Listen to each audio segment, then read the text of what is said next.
Muy buenas noches a todas las personas que se conectan en este preciso momento. Estamos transmitiendo desde Madrid, España, para toda Latinoamérica. Queremos darles un saludo para nuestra emisión habitual de Diálogos de Nufía, en donde queremos desde a través de la organización Nufía, que ayuda a niños en condición de pobreza extrema, desarrollar diferentes actividades de orientación en las cuales tenemos maravillosos invitados profesionales comprometidos con el tema de la niñez.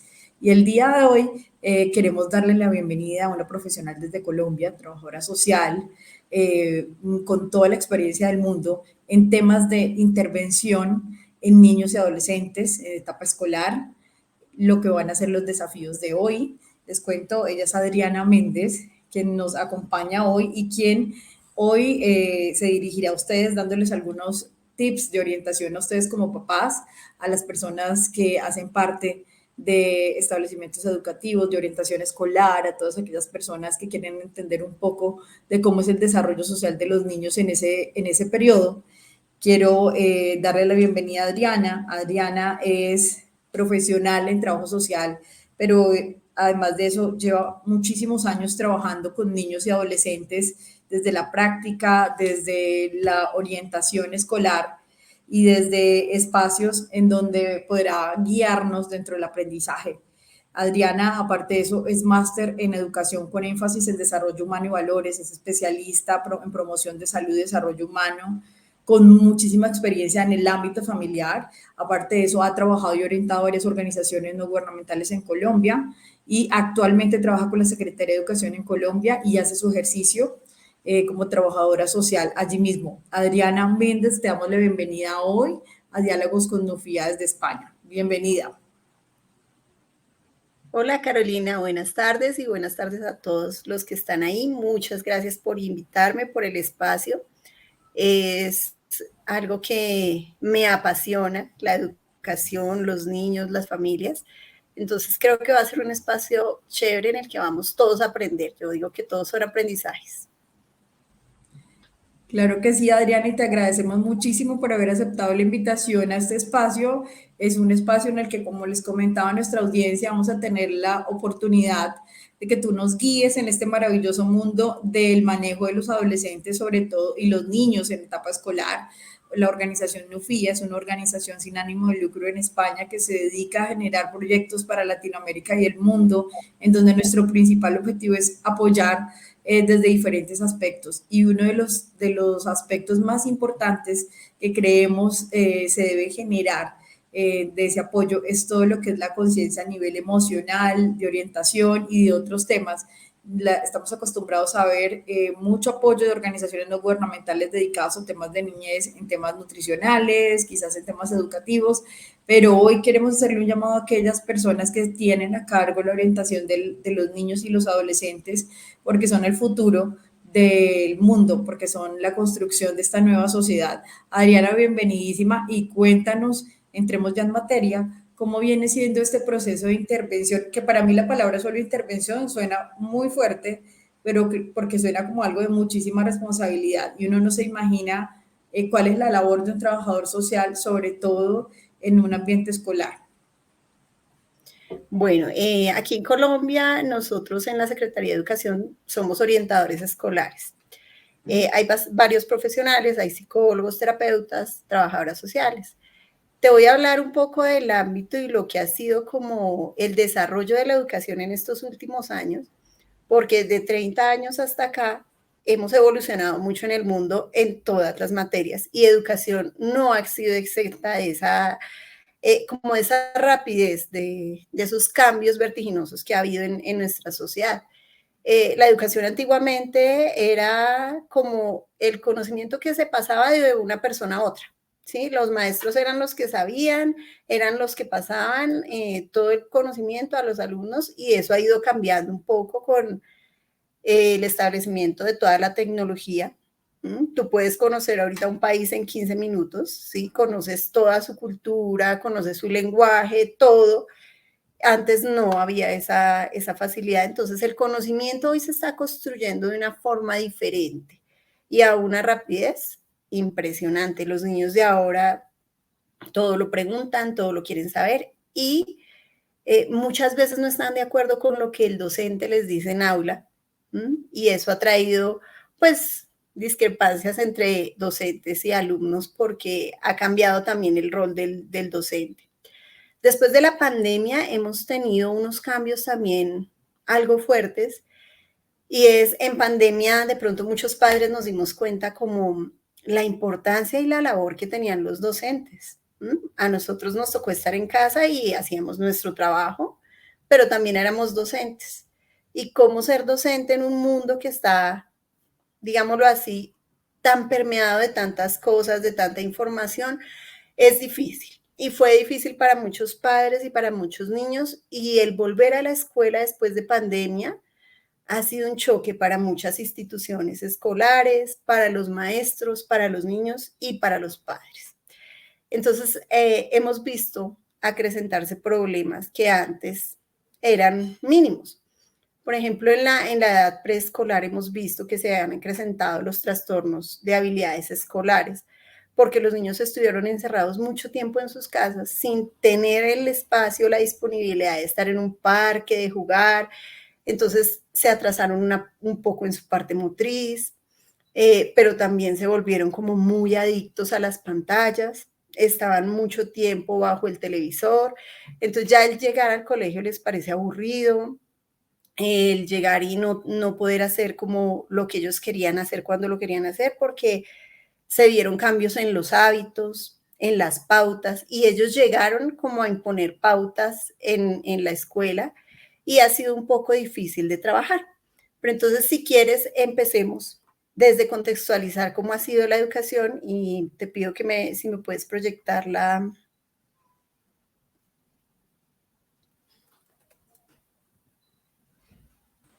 Claro que sí, dame un segundo, ya te vamos proyectando y seguimos adelante.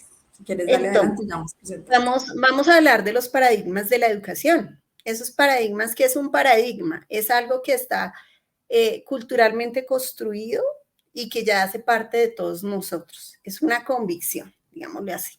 Entonces, los paradigmas que que ha ido afrontando la educación, por ejemplo, el primero es el del conocimiento, lo que yo les venía hablando. Antiguamente el conocimiento estaba en una persona o en una serie de personas que eran científicos, que ellos eran intelectuales, era muy contemplativo el conocimiento, o sea, yo contemplo un fenómeno y ese fenómeno lo explico a través del conocimiento que yo tengo y voy dando a las personas. Hoy en día ya ese conocimiento no es así tan contemplativo, no está solo en unas personas, no son los eruditos, sino el conocimiento está a la mano de todos los que tienen un celular, un computador. Entonces el conocimiento ha ido creciendo y colocándose más al nivel del común. Es una construcción continua que estamos haciendo todos. Hay otro paradigma que también ha ido cambiando y es el de la educación como transmisión.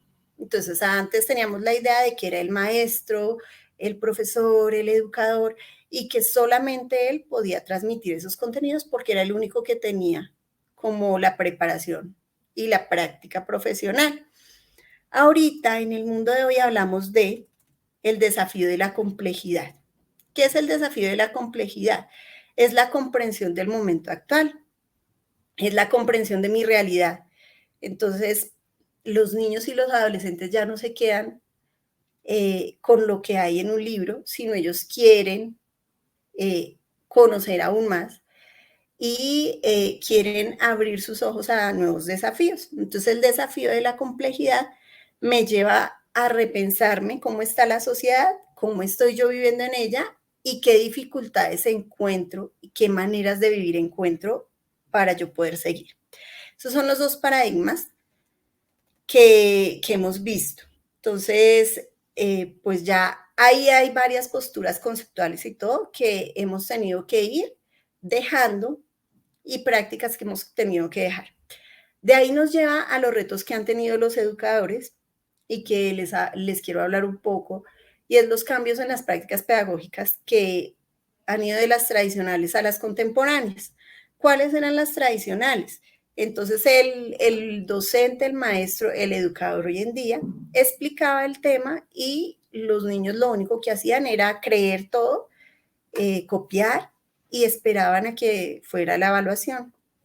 Hoy en día esas prácticas tradicionales han cambiado y ya los mismos docentes han entrado en reflexiones personales de sus prácticas pedagógicas y han ido incorporando otras disciplinas en su saber, como la lúdica, como la psicología. Te cuento, Carolina, que hoy en día yo he visto profesores muy dedicados a la labor con los chicos, profesores de áreas como matemáticas que tú no te imaginas, pero que son muy sensibles a las capacidades, a los sentimientos y emociones de los chicos, y son quienes se dan cuenta a veces de las dificultades por las que atraviesan los niños. Entonces, ya no llegan a dictar su clase, sino llegan a estar más, a socializar con los chicos, con los niños y los jóvenes, y se meten un poco más en sus problemas, en su cultura, en lo social, y quieren intervenirla. Entonces, muchos casos que llegan a mi oficina es porque estos maestros han sido como tan expertos y tienen de verdad la experticia de encontrar las dificultades con solo ver cómo llega su alumno hoy. Entonces, ver lo que hoy llegó, el niño que siempre llega bien arregladito y todo, ver lo que hoy llegó desarreglado, como oliendo mal, eso les prende las alarmas y activa en ellos otras cosas. Entonces, los maestros de hoy en día no dicen, oiga, es que para hoy el tema era este y cueste lo que cueste, yo tengo que dictarlo, sino que ellos entran como a una reflexión de la vida y de la cotidianidad con ellos y encuentran muchas cosas que han ido saliendo de convivencia en casa, ¿sí? De cómo los niños se sienten cuando hay un problema que no pueden resolver. Y todo eso ha hecho que ellos transversalicen en su currículum cosas como el arte, como género, como el desarrollo de las libertades. Entonces, ya tú puedes ver un maestro de estadística que con la estadística vaya a enseñarles a ellos cómo las libertades nos han llevado a ganar terreno en todas las sociedades, por ejemplo, en la mujer, cómo los niños y las leyes han ido porcentualmente subiendo, en qué países, y eso es un cambio que a los chicos les gusta, porque es la práctica. También ellos han empezado a visibilizar a los niños y jóvenes como seres humanos completos. ¿Qué quiere decir eso de niños, jóvenes, seres humanos? Y es que hoy en día, Carolina, con tanta tecnología y con tantas posibilidades que tenemos de llegar. Eso te iba a decir. Los niños siempre le salen adelante a los profes y Claro. los niños de hoy no, como decimos en Latinoamérica, no tragan entero. Son niños que van muchísimo más allá, pero ¿cómo los profesores de hoy están preparados para entender esas nuevas realidades de estos niños que tienen acceso sobre todo a muchas más cosas de las que tuvimos nosotros antes acceso y cómo nosotros tuvimos algunos límites, pero hoy vemos que los niños no los tienen en casa, lo mismo no los tienen en el colegio. Y se hizo muy viral hace unos días una noticia, por cierto, no recuerdo si era de Colombia o de otro país de Latinoamérica, que me dejó muy preocupada, y era el rol de la autoridad. O sea, antiguamente el maestro era una autoridad dentro del entorno escolar. El niño creía muchísimo en su tema del respeto hacia el maestro, el significado que era esa persona que daba el conocimiento. Pero yo veo una noticia de que un adolescente que le pegó Le a pegó. su maestra, que le Sí. pegó, creo que no sé si fue en Colombia. Bogotá. Sí, fue aquí en Bogotá, es un Y yo colegio. quedé absolutamente así. En mi época yo no le hubiera podido ni siquiera abrir los ojos a mis profesores y uno se limitaba también. O sea, si tú hablas hoy que hay profes que no se limitan solo a su cátedra, a su tema curricular, yo digo que también creo que hemos pasado a otras dimensiones. Ahí como el maestro, después de que es obviamente tan receptivo para muchos temas que no solamente hoy en día son académicas, cómo controla y maneja eso que en la casa a los chicos no se les da, límites, como una noción de lo que realmente el respeto de aquí para allá, de allá para acá. ¿Cómo se maneja eso? Pues mira, en esto que te digo de visibilizar a los niños y jóvenes como seres humanos completos es que la escuela ha tomado funciones que no le pertenecen, ¿sí? Nosotros hemos entrado a ver la deshumanización del mundo porque estamos, o sea, el desarrollo tecnológico nos ha llevado al conocimiento de muchas cosas y a hacer la vida un poco más fácil en muchos contextos. Nos ha llevado a desarrollar tecnologías impresionantes que nos han ayudado en casa, en el trabajo, pero nos ha deshumanizado, nos ha llevado a perder lo que somos, los valores, eso que te enseñaban en casa de respeto, autonomía, pautas, usted tiene que llegar temprano, tiene que ir bien vestido, bien aseado, o sea, solamente esas cosas ya las hemos perdido. Y yo te digo, después de pandemia, eso se ha incrementado muchísimo. Y después de pandemia se incrementó también la violencia súper, súper alta, y no solo en los estudiantes, los mismos padres son los que en ocasiones hacen que sus hijos le pierdan el respeto a los maestros. ¿Cómo?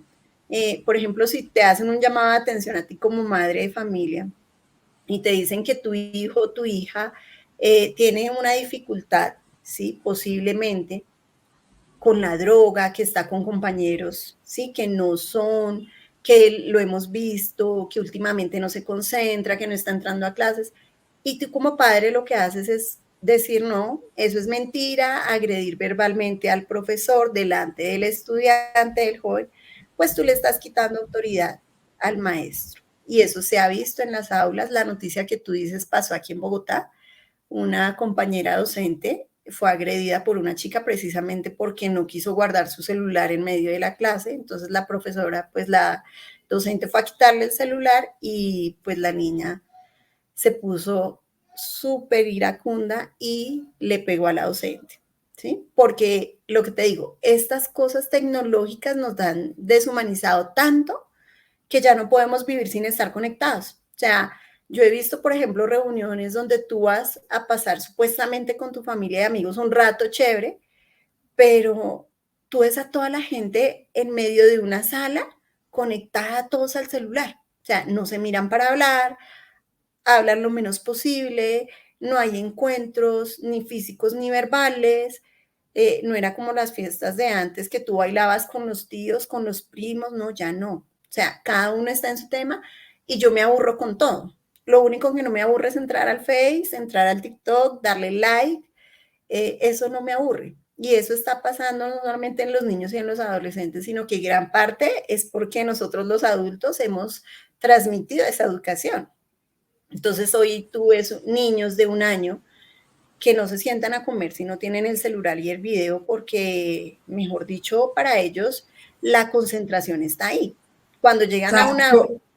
yo veo ese tema y digo, bueno, esa es como nuestra realidad hoy y yo pienso que es un desafío muy grande el hecho de pensar que nuestros hijos tienen que terminar siendo reeducados en el aula de clase cuando la responsabilidad paternofilial es como de nosotros, o sea, quienes conseguimos esa responsabilidad y no los supuestos padres adoptivos en los que se han convertido los maestros. Y bueno, tengo una hija de 15 años y la mayoría de las posiciones de muchos de los papás cada vez que les llega una nota del colegio es la profesora es la mala o porque la niña dice es que el profesor no gusta de mí, es que el profesor, yo le caigo mal al profesor. Hay que darle la vuelta al mundo y he estado en muchísimas conversaciones aquí de otros papás de aquí, de este lado del mundo, en donde uno diría, bueno, somos una cultura que tiene unos procesos un poco más adelante en educación, pero resulta que los problemas siguen siendo los mismos, o sea, encontramos niños que no se adaptan a ningún tipo de límite, reglamentación, orientación, no quieren seguir ningún tipo de esquema, ni siquiera aprendizaje, son niños que van de un colegio a otro y uno dice, bueno, ¿y ahí cómo hacen los profesores? Ahí cómo alertan a los mismos papás? ¿Qué pasa con los papás?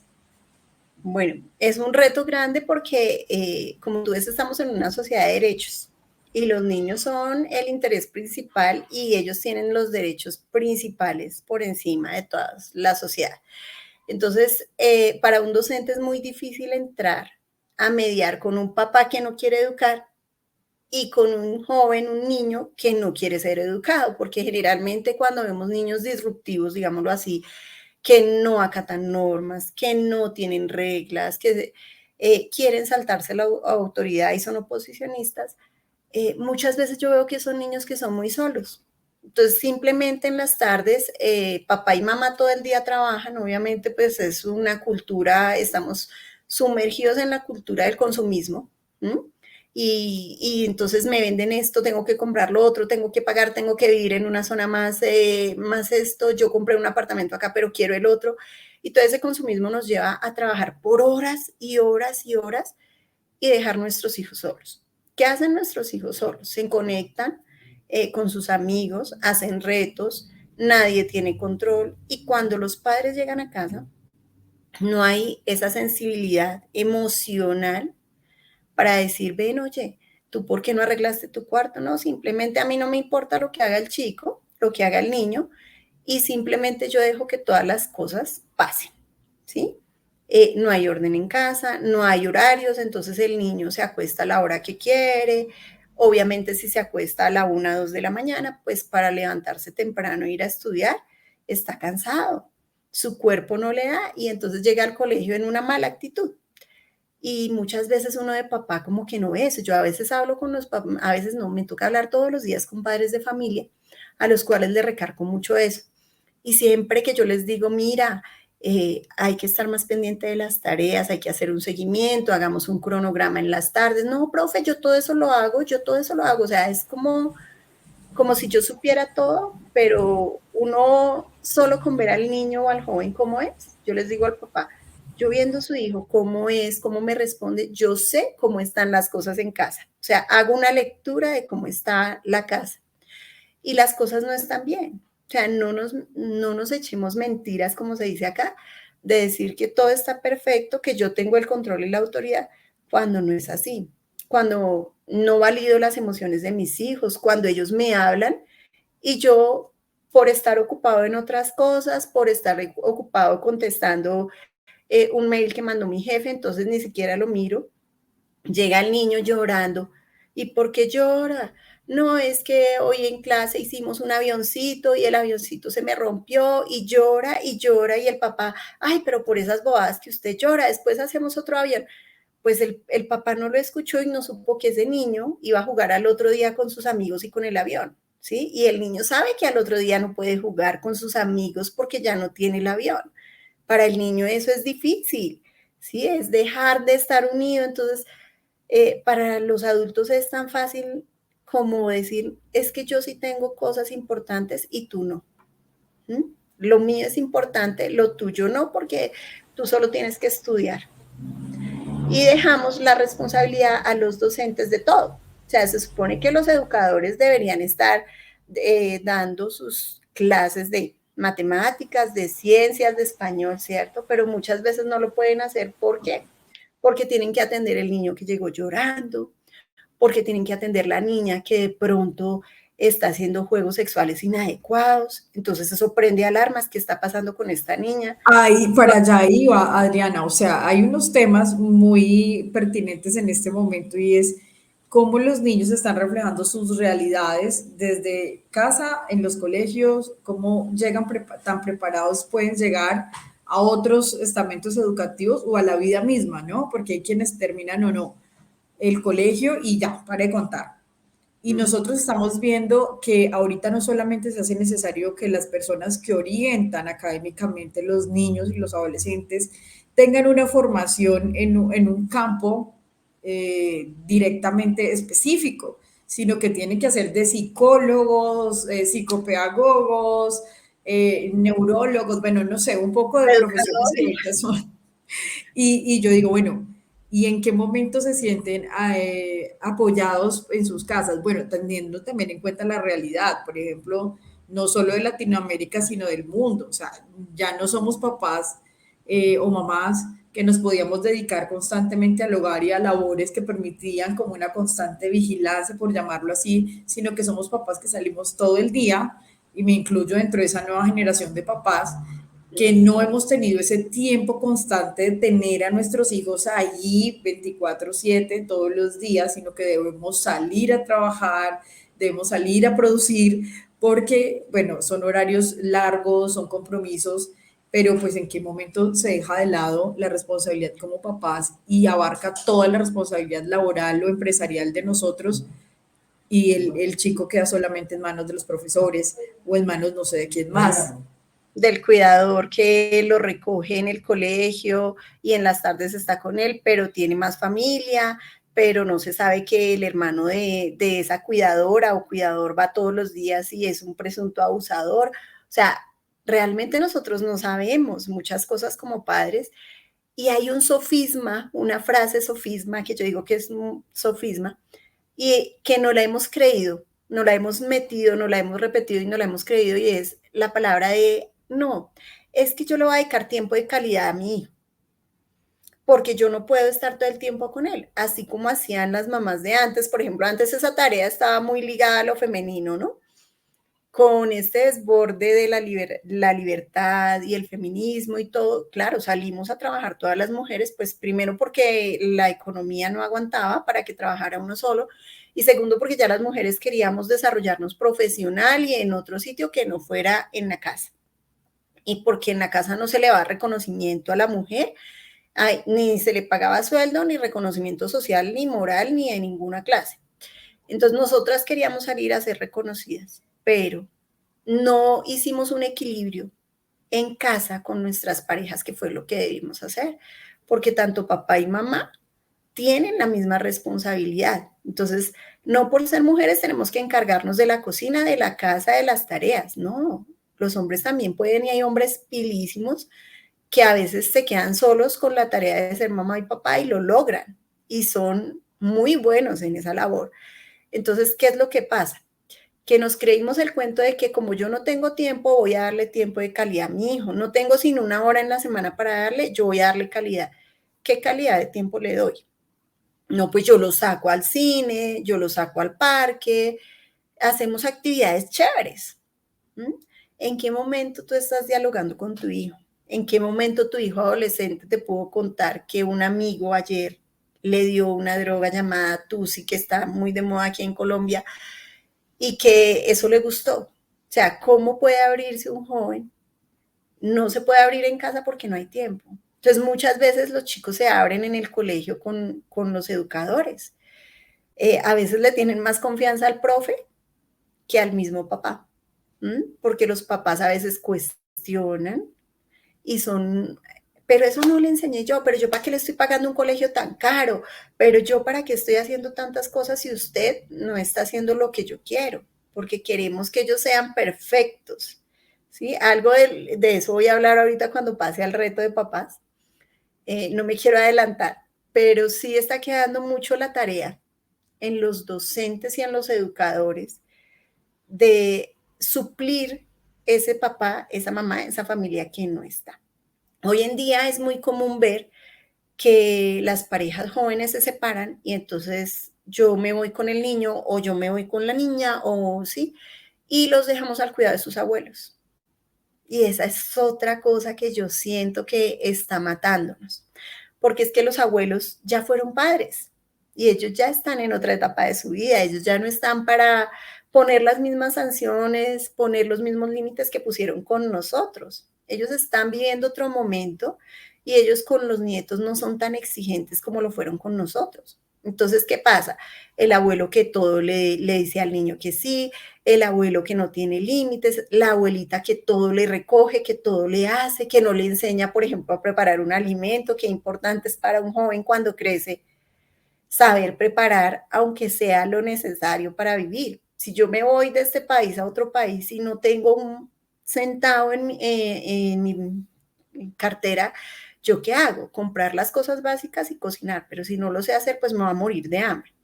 Entonces, digamos que todos estos retos para los educadores, el visibilizar a los niños como seres humanos completos, les ha traído la tarea de casi ser los papás de los niños y de los jóvenes, ¿m? De estar muy al pendiente de qué pasa con los chicos. Y hay papás que, por ejemplo, pero usted por qué no me llamó antes, pero usted por qué no me informó. Papá, usted vive con el niño todos los días, supuestamente lo ve, supuestamente hace validaciones emocionales y reconocimientos personales con el niño. ¿Cómo no se dio cuenta que el niño estaba siendo abusado?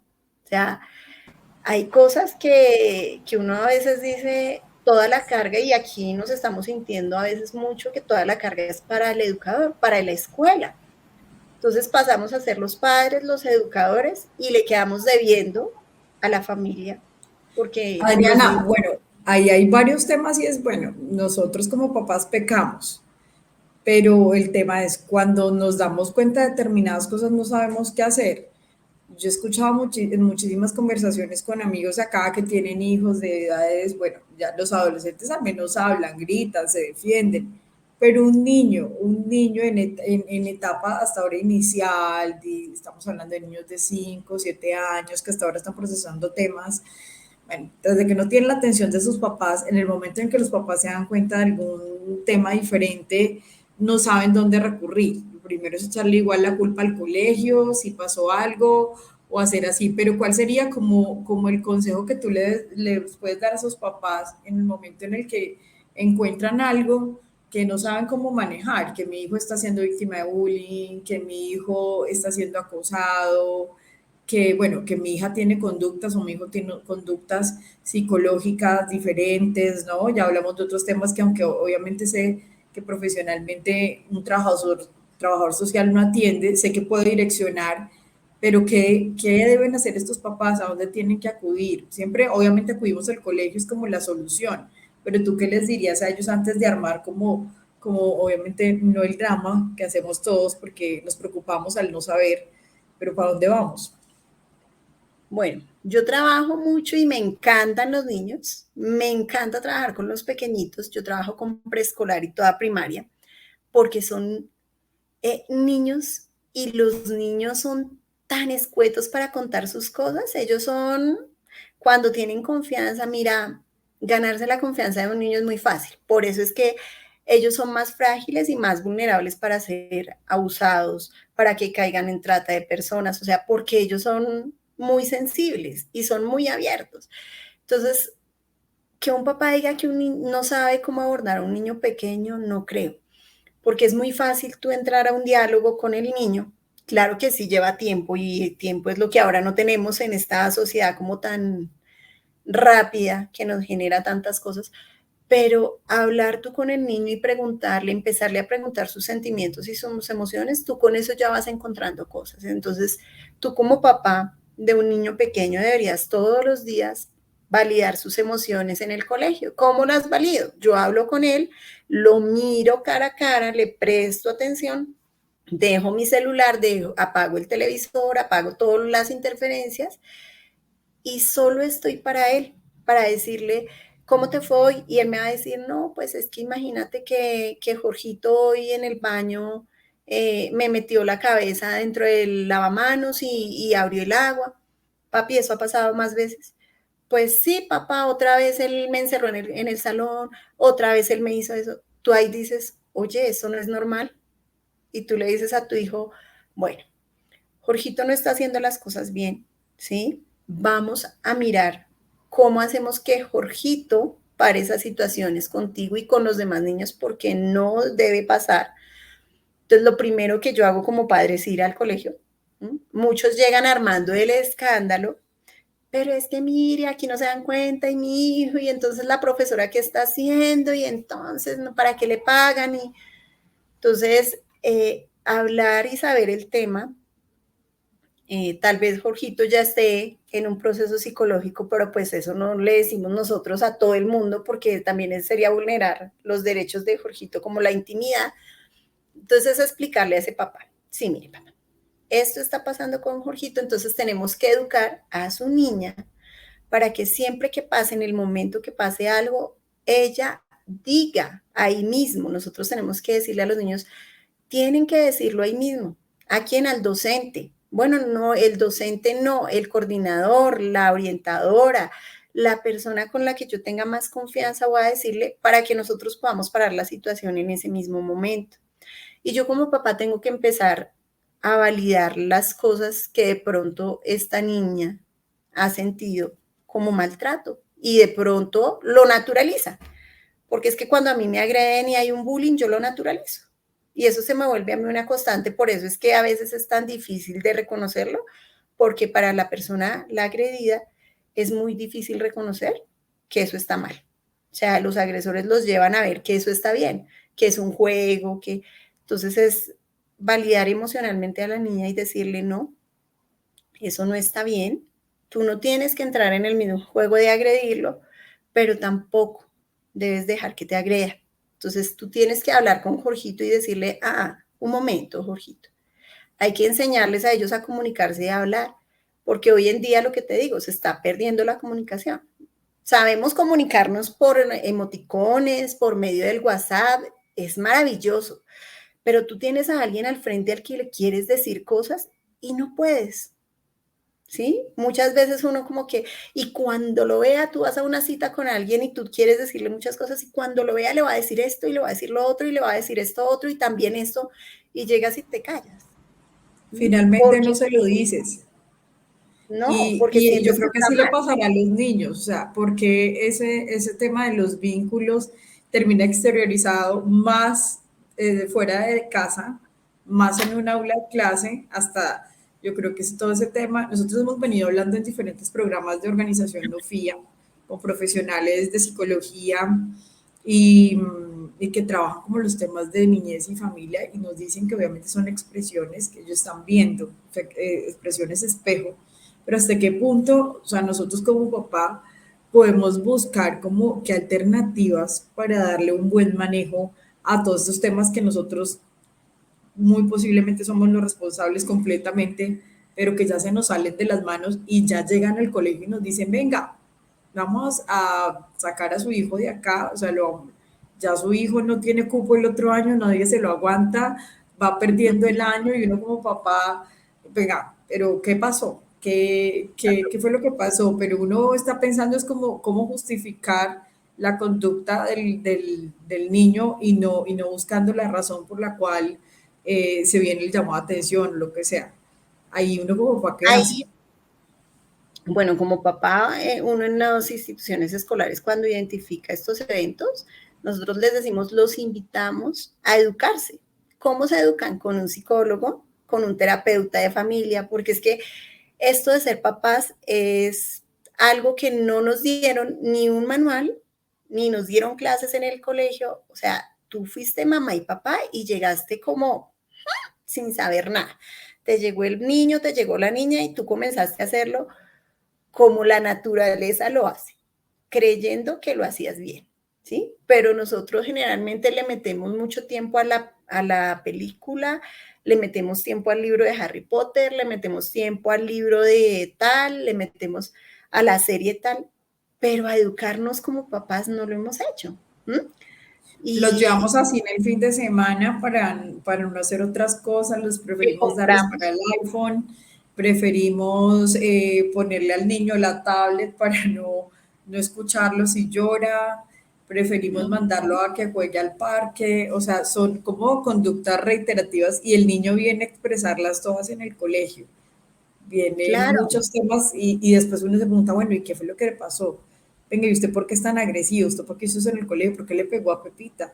¿Por qué se metió con la profesora? O sea, yo creo que en materia de infancia y sobre todo de cara a la adultez, que viene siendo ya ese fin de la adolescencia, los retos de hoy son muy grandes. Y nosotros como organización, Adriana, créeme que estamos muy preocupados por eso buscamos que profesionales como tú nos orienten y nos digan cuáles son los tips para encaminar a nuestros hijos, cuáles son los tips para esos niños que están enfrentando diferentes problemáticas que se ven reflejadas claramente en el entorno escolar, porque todo lo que les pasa en los procesos de aprendizaje son claramente visibles. y hoy en día, Carolina, por ejemplo, lo que le pasa a los niños en la etapa preescolar y primaria en sus primeros años está trascendiendo a su edad de adolescente y joven. Si tú ves, se ha disparado la cifra, no solo en Colombia, en el mundo. Son cifras abrumadoras de jóvenes, adolescentes y jóvenes que optan por el suicidio, tienen ideación suicida. ¿Por qué? Porque hay muchas cosas de su niñez que no fueron tratadas, que no fueron manejadas y obviamente el único escape es la droga, el suicidio o una sexualidad muy desordenada. Entonces yo lleno mi vida con una sexualidad desordenada, ese llena mis vacíos, eso es lo que hay y pues igual eso está afectando a nuestra sociedad. Tú ves que ahorita hay niños jóvenes que no quieren estudiar, que no quieren trabajar. ¿Por qué? Porque la apatía cuando sus papás son médicos, el ingeniero, la mamá es brillante, directora de una empresa. ¿Por qué los niños no quieren ver eso? Tal vez es que han visto que esa vida no es tan bonita porque es que mi mamá y mi papá nunca tuvieron tiempo para dedicarme a mí, porque no validaron mis emociones, porque no estuvieron ahí cuando yo me presenté y celoso, como dicen ellos, en el colegio, o porque siempre querían que yo fuera el primero en este mundo que estamos como, ya es la competencia, ¿no? Si quieres ponemos la otra de los retos de los papás y entramos a ver, esos retos de los papás es, ¿yo educo en habilidades o educo para que mi hijo compita? Porque hoy en día se ve mucho eso. Mi hijo tiene que ser el primero. Entonces, por ejemplo, en el colegio donde yo trabajo, no volvimos a poner en los boletines como en qué puesto quedó el niño, ¿sí? El primero, el segundo, el tercero, el cuarto, porque imagínate que los papás peleaban, porque como así que su hijo había quedado de quinto y el otro de primero, y el otro vivía en no sé dónde, y el otro tenía, bueno, entonces, oiga, yo estoy viendo las habilidades que tiene mi hijo. Si mi hija le gusta cantar, yo propendo porque mi hija se eduque más en el canto y pueda llegar, no sé, a cantar en el coro de la iglesia, a cantar y ser una estrella del rock, del pop. Bueno, ¿qué habilidades no tiene mi hija tan grandes? Entonces no es muy buena para el español, para escribir. Oye, yo he tratado de que mejore eso, pero no para que sea la primera, sino para que se lo disfrute. Entonces los niños han perdido el disfrute. Yo me acuerdo que cuando nosotros estudiamos yo disfrutaba. Obviamente habían materias que eran duras, pero yo me disfrutaba mi etapa escolar, yo disfrutaba aprender. Ellos ya no están disfrutando eso. ¿Por qué no se lo disfrutan? Porque tal vez solo piensan en la nota, porque esta sociedad ahora solo es de consumismo, lo que yo te decía, y entonces los mismos papás comenzamos que tiene que tener la ropa tal, tiene que ser de tal diseñador, los zapatos tienen que ser de marca, no puedes salir con esto, no puedes salir con el niño que no va a Starbucks, no puedes salir, ¿sí me entiendes? Y entonces nos hemos etiquetado y enfrascado en unas cosas tan simples y tan sin sentido que nos hemos olvidado de lo verdaderamente importante, del amor, del tiempo. ¿Mm? Esto de las habilidades y la competencia, mira que en estos días vi una serie de una chica que era bombera y estaba como casi llegando a ser la jefe de los bomberos. Estaba compitiendo con su mejor amiga. Ella, antes de ser bombera, fue una deportista de alto rendimiento, atletismo. Pero el papá siempre la apoyó, pero el papá siempre quería que ella llegara de primero. Entonces, cuando ella no llegaba de primero, el papá, terrible, o sea, en una competencia una de sus compañeras se cayó, ella se volvió a levantarla y llegaron de primeras otras, ella llegó de segunda y otra de tercera. Y cuando ella fue a saludar al papá, que porque había quedado en el podio emocionada, el papá le dijo, después del primero todos son perdedores. Eso es lo que estamos haciendo con nuestros hijos, educándolos a que si tú no eres el primero no vales nada. La chica, te cuento así rápidamente, vendió a su amiga, traicionó a su amiga con cosas personales para quedarse con el cargo de jefe de los bomberos. Y entonces yo decía, ¿hasta dónde estamos llevando a nuestros hijos a ser competitivos, que es competitivos y no a competir? Y hasta dónde estamos llevando a nuestros hijos a que se eduquen en sus habilidades, en lo que les gusta, en formar las que no les gusta, porque uno tiene que aprender de todo. Entonces, yo no soy buena en matemáticas. Oye, yo que como mamá soy buena en matemáticas, te voy a explicar. Te voy a explicar de diferentes formas a ver si lo entiendes. Pero es un trabajo que como papás le hemos también dejado solo a la escuela. Entonces, el niño no aprende porque el profesor es malo. El niño no queda en el primer puesto porque el profesor le tiene bronca. Y los niños también entran dentro de ese contexto a hablar, es que el profesor no me recibe el trabajo, es que el profesor esto, porque tienen que de alguna forma salir como los primeros ante sus papás. ¿Mm? Ellos no quieren verse como los segundos o los terceros porque los papás siempre quieren que sean los primeros. Entonces, bajo este aspecto, ¿cómo estamos humanizando a nuestros hijos? ¿A competir y ser los primeros o a desarrollar las habilidades? Entonces, eso es lo que tenemos que hacer. Lo que estábamos hablando, la interdependencia o la independización familiar. Antes éramos muy dependientes a lo que los papás decían. O sea, estaba la mamá y uno le pedía permiso a la mamá para salir. Había una interdependencia entre todos los que formábamos la familia. Hoy en día no.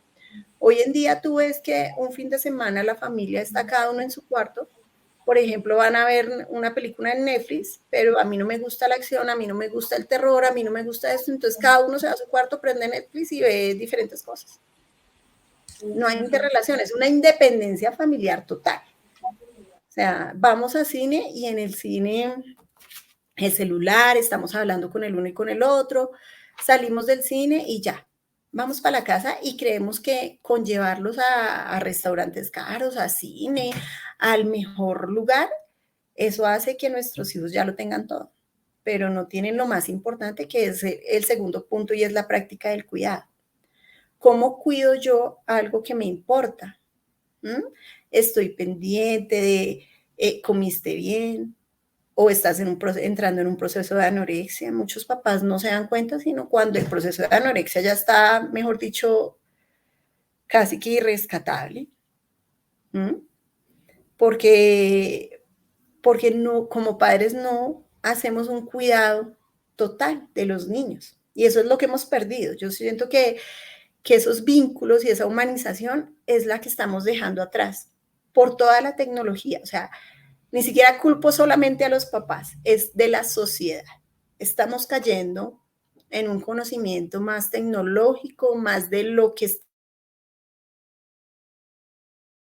al alcance de nuestras manos, que a desarrollar con nuestros hijos y con nuestra familia valores, vínculos y cuidados. Si nos convertimos en una sociedad de cuidado, sabemos que cuidar la tierra implica muchas cosas, no solamente el reciclaje. Hoy hablo yo, no, es que en mi casa ya yo uso una bolsa, reciclo, soy esto, pero sale el nuevo iPhone o sale el otro celular más caro y con más desarrollo y yo tengo que ir a comprarlo, aunque mi celular todavía funciona, aunque mi celular, y estamos contaminando la tierra. ¿Mm? Seguimos siendo consumidores de eso mismo. Consumismo no, pues del todo no está mal, pero cuando ya caemos en una obsesión, ya eso es lo que nos lleva al quiebre de todo. Pues Adriana, son muchos los temas que quisiéramos abordar en un espacio tan enriquecedor como el que hoy nos has traído, al hablar obviamente de todas las situaciones, de todas las problemáticas que en el entorno escolar se descubren respecto a cómo vienen los procesos en casa. Ahí, como lo decía alguno de nuestros seguidores ahorita, eh, la primera educación estás en el hogar y se complementas en la escuela, y tú has hecho un perfecta énfasis hoy del equilibrio que debe existir. Y pues ya casi que para cerrar, me gustaría que dejáramos como una reflexión en donde invitemos a los padres o a aquellas personas que están a cargo de esos niños y esos adolescentes a tomar acción desde tu experiencia, desde las necesidades que hoy estás viendo, que quizás sean las mismas necesidades de muchísimos niños en Latinoamérica y en el mundo, que pues no nos hemos detenido a ver, que fuera de lo material creemos que no existen otras. Entonces, ¿cómo podríamos darle esas pautas hoy a los papás y a las mamás que nos están viendo? Yo quiero regalarles una frase de Nell Noyent y dice, nuestra sociedad no necesita hacer de sus niños los mejores del mundo en matemáticas y en ciencias. Necesita cuidar de sus niños. Y pienso que eso es lo más importante. No tenemos que ser expertos psicólogos y yo ahorita no les voy a decir que nos metamos entonces todos a estudiar psicología y a ser terapeutas, pero sí a entrar en una ética del cuidado. Y el cuidado significa más que comprarte lo mejor, que darte lo mejor. El cuidado es interesarme en lo que tú sientes, lo que tú piensas y cómo le doy yo interés a eso. Hablando contigo, entendiendo lo que tú me dices, porque si yo te escucho, pero al otro día el niño te dice, Ay, ¿te acuerdas que ayer te dije que nos tiramos de no sé dónde y me encantó? No, ¿tú? ¿Cuándo? Oh, papá, mira que yo quiero, ¿te acuerdas lo que yo te dije tal día? Y, "Ujú, ¿cuándo?". O sea, es una validación emocional verdadera. ¿Cómo valido yo mis emociones y las emociones de los demás? Cuando yo tengo también control de mis emociones. ¿Cómo le voy a pedir al niño que no le pegue a los compañeros, que no alce la voz con la profesora cuando yo en la casa, desde que llego estoy alzando la voz? Estoy gritando a mi esposa, estoy gritando a mis hijos. O sea, ¿cómo quiero yo que mi hijo cuide cuando yo estoy en lo privado y no cuido? A veces somos excelentes en una sociedad afuera, pero adentro en nuestra privacidad, donde deberíamos tener más cuidado, somos seres totalmente diferentes, somos seres totalmente cambiantes. Yo he tenido papás que van allá al colegio y son espectaculares, te hablan súper bien. Eh, el niño cuando están ahí, ay mamita, ay, súper bien. Pero cuando tú dialogas con los niños te das cuenta que es un papá ausente, que muchas veces tiene otro hogar, que llega y maltrata a la mamá, que llega y maltrata a sus hermanos. Y entonces uno dice, pues, el niño que va a dar lo que él está viendo. Entonces, frente a esos retos que tenemos como padres y lo que tú me preguntabas de qué hacer, qué hace un padre cuando ya no puede más, pues buscar ayuda. Hay asesorías psicológicas, hay terapias de familia, para los niños hay terapias ocupacionales, porque como te dije al principio, después de pandemia se nos subió mucho los trastornos en las habilidades escolares. ¿Qué es eso? Que los niños ya no tienen buena motricidad, no tienen un buen agarre del esfero, del lápiz, les cuesta escribir, les duele la mano. ¿Por qué? Porque solo se la pasaban en el celular. Entonces, nos ha tocado enviarlos a terapias para que los niños refuercen la motricidad. La motricidad realmente en los niños cuando son pequeños, ¿cómo la adquieren? En los parques, jugando con la arena, jugando, pasando las escalitas en el rodadero. O sea, todo eso hace que el niño vaya teniendo motricidad, pero como hoy en día no tenemos tiempo tampoco para sacarlos, ¿sí? Para llevarlos a un parque, para jugar con ellos, entonces saltar el lazo. Son cosas muy sencillas, pero son cosas que si tú dejas de hacer con el niño, él va a perder unos hitos de desarrollo. Y esos hitos de desarrollo van a hacer que él tenga problemas académicos, que tenga de pronto problemas comportamentales. Entonces, no tengamos miedo de decir, oiga, yo no sé hacer esto, porque muchas veces a uno le da miedo, le da pena que la demás gente sepa que yo no soy un buen papá, una buena mamá. Ay, ¿qué dirán si yo voy al psicólogo, que yo estoy loco? Ay, ¿qué dirán si yo llevo a mi hijo a tal parte, que mi hijo está loco, que mi hijo no sé qué, que a mí quedó grande el niño? Entonces hay otros papás que dicen, no me va a quedar grande y entonces en casa yo lo afino y yo quiero que, mejor dicho, tal cosa pase y se vuelven unos papás totalmente autoritarios y tampoco esa es la idea. Entonces, la invitación es a formarnos como adultos humanos, que volvamos a esa humanidad que hemos perdido y que la repliquemos con nuestros niños. Si lo hacemos, créeme, Carolina, que los niños en la escuela van a dar otras cosas, van a dar de lo que reciben muchas veces en su casa. Y pues a los educadores, invitarlos a que sigan en el avance y en el desarrollo, porque también tenemos educadores que todavía para ellos es difícil mucho el cuento de estar con sus alumnos, de hacer una retroalimentación, de dejar que ellos sientan otras cosas por la clase. Entonces, invitarlos a no desmayar, a no desfallecer, es una labor muy bonita, pero es una labor que tiene inmersa muchos retos. Un educador se enfrenta no solamente a los estudiantes, sino a los padres, a los directivos, a una cantidad de cosas que hay que hacer, que la firma, que el currículo, que la malla, que la... O sea, es una cantidad de cosas abrumadoras, pero siento que no hemos perdido lo humano y eso es lo que no se debe perder.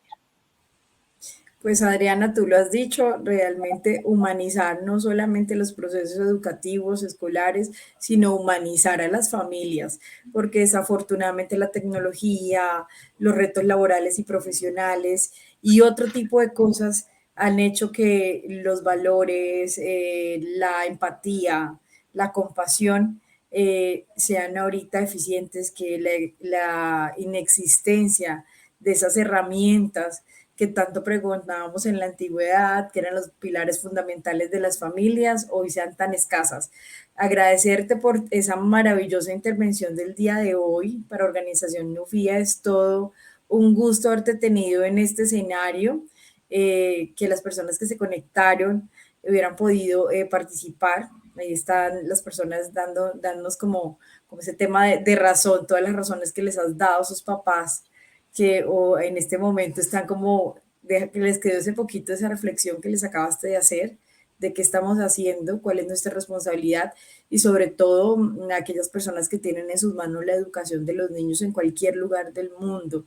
Para eso que tú me decías, ya el maestro no es solamente de matemáticas y español, tiene que ser integral, tiene que ser más receptivo, tiene que ser un poco más dinámico.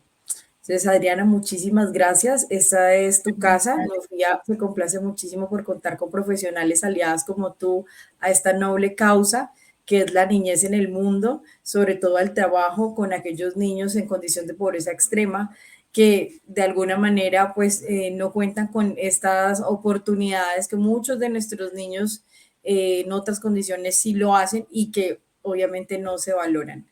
Entonces, muy buenas tardes en Colombia. Ya terminamos aquí el día en España y esperamos contar en una próxima emisión de Nufía con ustedes. Mi nombre es Carolina Sabogal, directora de proyectos de organización Nufía y les deseamos un muy feliz fin de semana. Chao, chao. Muchas gracias, chao. A la doctora Sabogal.